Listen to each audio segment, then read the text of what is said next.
Lecturalia. Buenas noches, equipo Verdugo. Don Ángel, de acuerdo con los paisanos y latinos con los que he podido hablar por acá, ellos no creen que las cosas cambien mucho con Trump.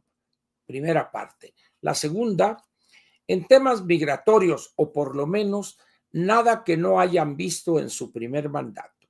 ¿Por qué entonces tanto pesimismo en México respecto a este tema? Saludos desde LA, Los Ángeles, California. Son dos cosas que planteas, Lecturalia, y vale la pena separarlas.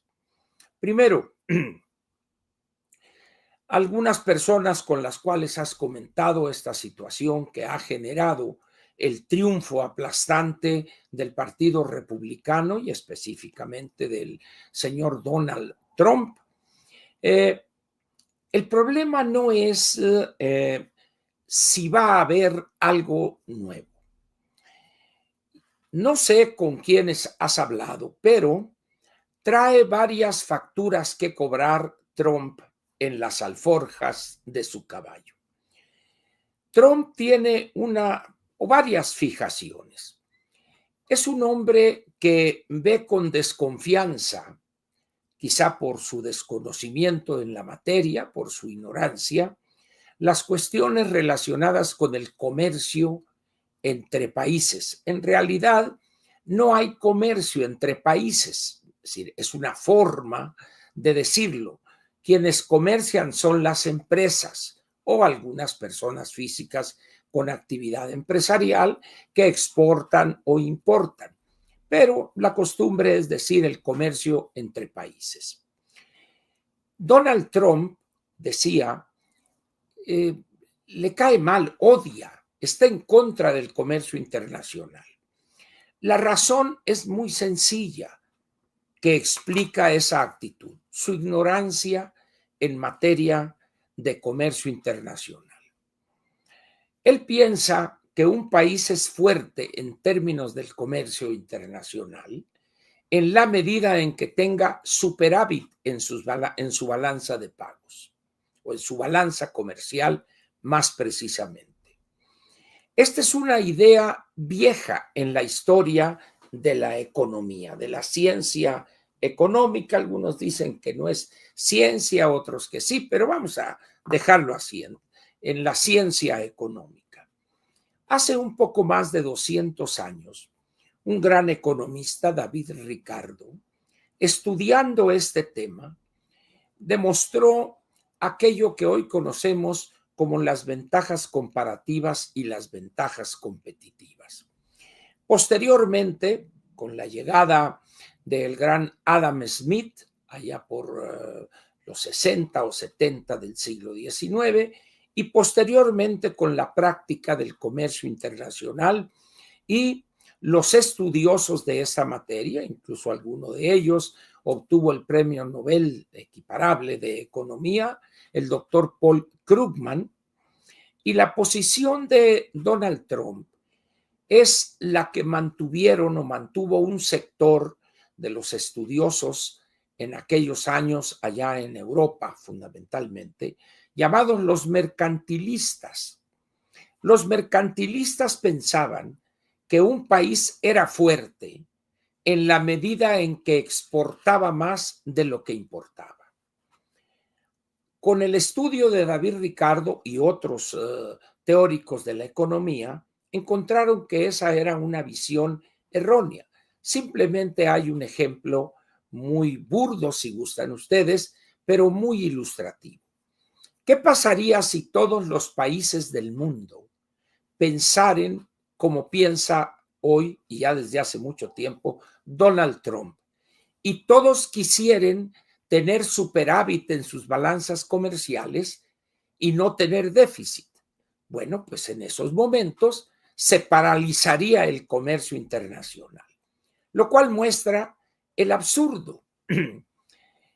Las ventajas que estudió David Ricardo dicen esencialmente y de una manera muy, muy sintética que los países deben dedicarse a aquello que saben hacer, aquello en las materias o productos o servicios con los cuales son competitivos, es decir, son los mejores o uno de los mejores, producen o fabrican productos con la última tecnología, con el mejor diseño, al mejor precio para el consumidor.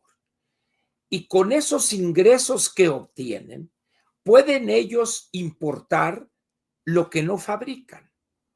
Doy ejemplo muy sencillo. Japón. Japón prácticamente, excepción hecha del arroz que tiene alguna connotación casi religiosa de la religión shintoísta, pero Japón prácticamente no produce sus alimentos, es un porcentaje muy pequeño y tiene que importar prácticamente todo en materia de alimentos. ¿Y cómo lo hace? Siendo increíblemente competitivo en muchas cosas, en tecnología, por ejemplo, y en algunas otras industrias. Y con esa ventaja que tiene, obtiene un superávit y con eso paga los productos que importa para satisfacer sus necesidades. Otro caso sería Suiza. Suiza no posee en todo su territorio de la Confederación Helvética, que es su nombre oficial, no tiene una sola planta, un solo árbol de cacao. Sin embargo, el suizo es el mejor chocolate del mundo. Otros dicen que el que se elabora en Bélgica. Vamos a decir que son iguales de sabrosos, pero ni Bélgica ni Suiza tienen cacao en su territorio. ¿Qué hacen? Pero tiene Suiza la mejor industria relojera del mundo, industria química farmacéutica, el sector financiero en lo que se refiere a servicios financieros, y con lo que obtienen pueden pagar aquellos productos que no pueden producir en su territorio. Y así, México, por ejemplo, es increíblemente improductivo en lo que tiene que ver con los granos, sean estos cereales u oleaginosas. ¿Por qué?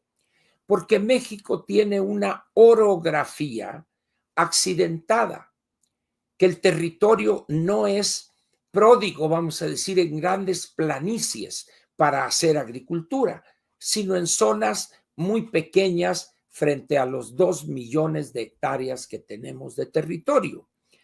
Por esa razón, México debe importar, por ejemplo, cada año un volumen de alrededor de 20 millones de toneladas de maíz, maíz amarillo, maíz transgénico, que por lo demás ya perdimos el panel correspondiente que duró 2 o 3 años y ahora a principios del mes que viene, diciembre, se va a dar a conocer públicamente esa resolución, que obligará a que México tenga que derogar un decreto absurdo de febrero del año pasado, el 2023. Entonces decía, México consume huevo, carne de cerdo, carne de pollo, en algunos casos de bovino, etcétera, pero no posee el volumen que satisficiere esas necesidades para elaborar el alimento balanceado.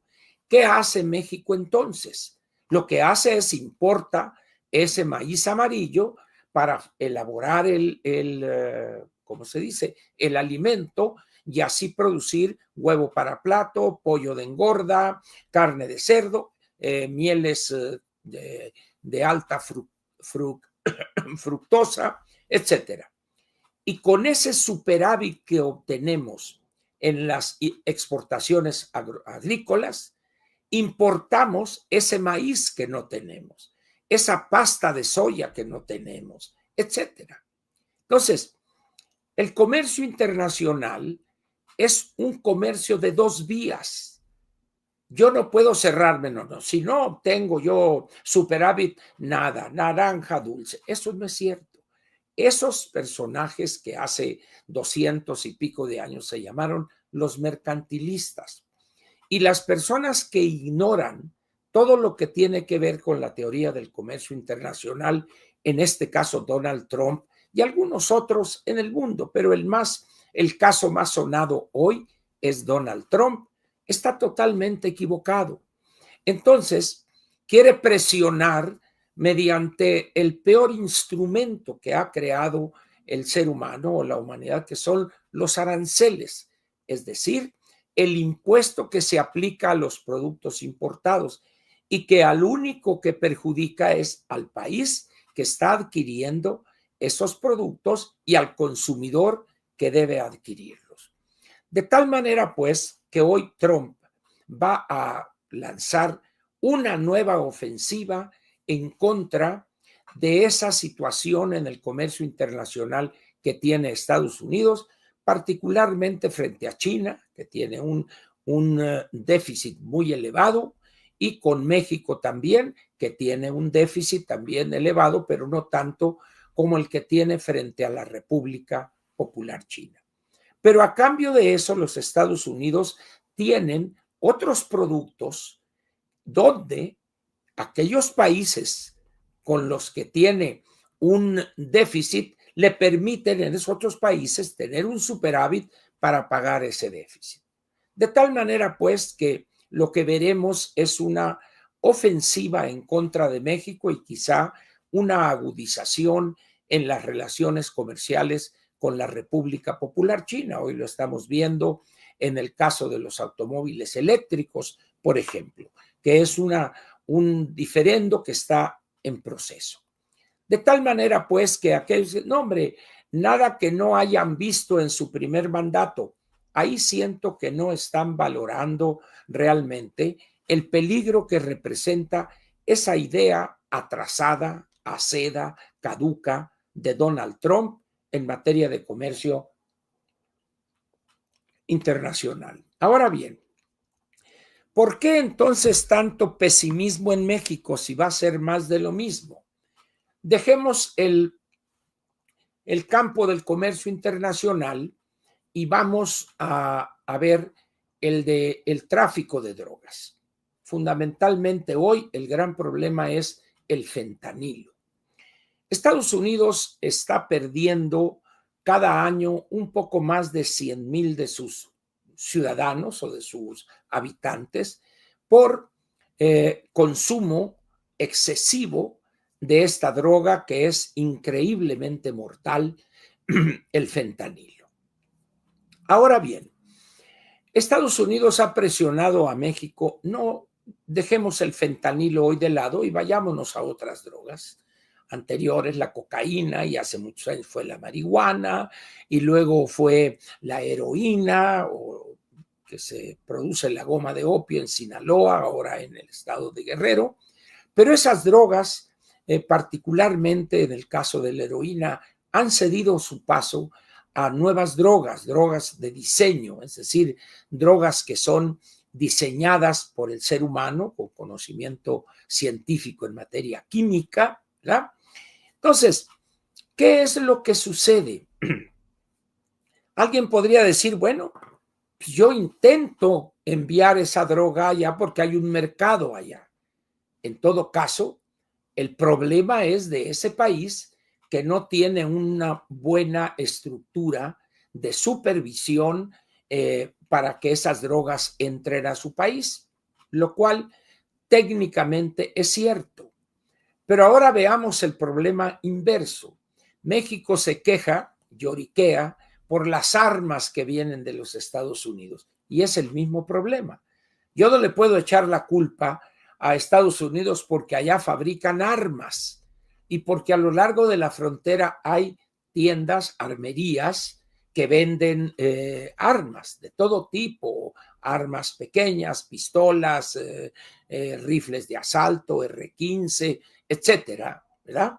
Y es lo mismo, ellos pueden fabricar lo que quieran. Lo que pasa es que yo tengo que cuidar mis fronteras. Y entonces ahí entra el problema de México. La corrupción de sus fuerzas armadas, de las policías, de los funcionarios aduanales, etcétera, que facilitan ese paso a los Estados Unidos. Y ese es el punto, que México, de acuerdo a la visión de Trump, no coopera, lo cual la mayor parte de las veces es cierto. eso. Entonces, si dicen que nada han visto en su primer mandato, siento que es una visión parcial y que creo que van a haber cosas nuevas. ¿Por qué razón? Trump llegó a la presidencia de Estados Unidos en el año 2016 y dejó la presidencia el 2021, ¿se acuerdan ustedes cuando aquel incidente del 6 de enero en el Capitolio, etcétera? Entonces, en estos 4 años, de enero del 2017 a enero del 2021, muchas cosas han cambiado en el mundo. El fortalecimiento de la República Popular China, retando a los Estados Unidos en su poderío político-militar, por ejemplo, la invasión cobarde y abusiva de Rusia a Ucrania, esta coordinación o cooperación de Rusia y China para oponerse a la hegemonía norteamericana, etcétera, etcétera. Cosas que hace 4 o 5 años no veíamos. Entonces, hay muchas cosas nuevas en el horizonte donde Estados Unidos, como primera potencia mundial en cuestión político, militar, económica, científica, innovación, etcétera. Y el otro problema es la migración. Estados Unidos tiene una actitud mojigata frente a la inmigración. Se quejan y que estos, que el otro, y que se vayan todos. Y hay personas en Estados Unidos, millones diría yo, que afirman que es correcto para la economía norteamericana eso, que se vayan, que los saquen porque son borrachos, violadores o lo que sea. El elemento fundamental ahí es un elemento racista. Los Estados Unidos tienen en sus 300 y pico, 340, 350 millones de habitantes, alrededor de 80 millones de adultos, es decir, de ciudadanos, votaron por Trump esta vez, casi los 80, 77, una cosa así, ¿verdad? Cerremos en 80, que son personas cuyo conocimiento del mundo es muy reducido. Fundamentalmente son las personas que tienen menos años de educación, son las personas que tienen menos conocimiento de lo que ha pasado y pasa en el mundo. Son personas, muchas de ellas ligadas a la agricultura, son los famosos farmers, aun cuando muchos de ellos ya no lo sean, pero al vender sus tierras, no pequeñas para los niveles de México, que el 95% son predios menores a 5 hectáreas, pero allá un agricultor puede tener 2,000, 3,000 acres, ¿verdad? Entonces se quedan con un pedazo donde está su casa, donde están ahí sus cosas, un granero, etcétera, que serán 1 o 2 hectáreas y lo demás lo venden, y grandes compañías son las que siembran y cosechan ahí trigo, maíz, etcétera, etcétera. Entonces, estas personas, todo lo que huela a extranjero, lo rechazan. ¿Por qué? Porque no entienden la necesidad que tienen de contar con mano de obra que realice ciertos trabajos. Y doy un solo ejemplo. En los estados de Iowa, Kansas, Arkansas, por allá, hay muchos rastros de aves, sean pollos o sean pavos, rastros de cerdo y rastros de ganado bovino. El trabajo en los rastros es el trabajo de mayor riesgo, porque si bien hay actividades dentro del proceso que están automatizadas, muchas de ellas requieren la mano del hombre. Por ejemplo, entre mayor es el animal, requieren más trabajo humano para el corte, etcétera, etcétera. Y los cuchillos que usan para separar las partes son increíblemente afilados. Entonces el riesgo de algún accidente en las manos es muy grande. Segundo, los rastros son instalaciones cochinas, porque al sacar los intestinos de los animales, en el caso del cerdo y los bovinos, pues hay el excremento que está ahí acumulado. Entonces constantemente están lavando y los trabajadores están sometidos a un ambiente de altísima humedad, lo cual genera enfermedades fungosas, hongos. Eso no lo quiere hacer el norteamericano. Y estos rastros están localizados en comunidades o a un lado muy pequeñas y normalmente de personas mayores. Entonces, cuando en una instalación de Conagra o Smithfield, etcétera, Pilgrims, y tiene este rastro 2.500, 3.500 trabajadores, y que los domingos salen a pistear ahí al pueblito, a emborracharse, entonces las personas que viven ahí se molestan y quieren que se vaya ese rastro. Hay una anécdota que sucedió hace algunos años donde traían Lázaro a la compañía propietaria de este rastro. Entonces hicieron una reunión ahí en lo que sería aquí para nosotros el Cabildo, y entonces le dijeron, no hay ningún problema, señores, los 3,000 empleos que genera esta planta los vamos a quitar, vamos a cerrar la planta y nos vamos a llevar, y este pueblo a ver de qué vive. En ese momento dijeron, no, espérate. Lo que no entienden estas personas es que probablemente sea una molestia es que estén ahí 3,000 trabajadores, operarios ahí en ese rastro, la inmensa y aplastante mayoría mexicanos ilegales, ¿verdad? No entienden que ese es un mal necesario para que él pueda comprar su ribeye, pueda comerse su pechuga de pollo, etcétera, etcétera. Entonces, quieren todos los beneficios, pero sin dar algo a cambio. Trump tiene esa mentalidad. Ahora, yo diría para zanjar este enojoso asunto, señores, sáquenlos. Órale, señor Trump, empiece a usted a sacar migrantes. 1, 2, 3, 11 millones de mexicanos, sáquelos usted. A ver a quién va a perjudicar. Nos va a causar un daño a nosotros, evidentemente, pero ya quiero ver a las empresas que dependen de la mano de obra mexicana y del trabajo de los mexicanos. ¿Por qué tanto pesimismo en México respecto a este tema? Otra vez, por la ignorancia, por el desconocimiento del tema en su integralidad.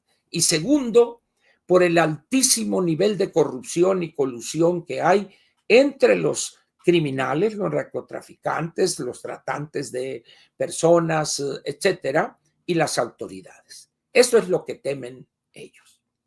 Eso es lo que opinaría en torno a este asunto electoral. Y espero haber sido claro.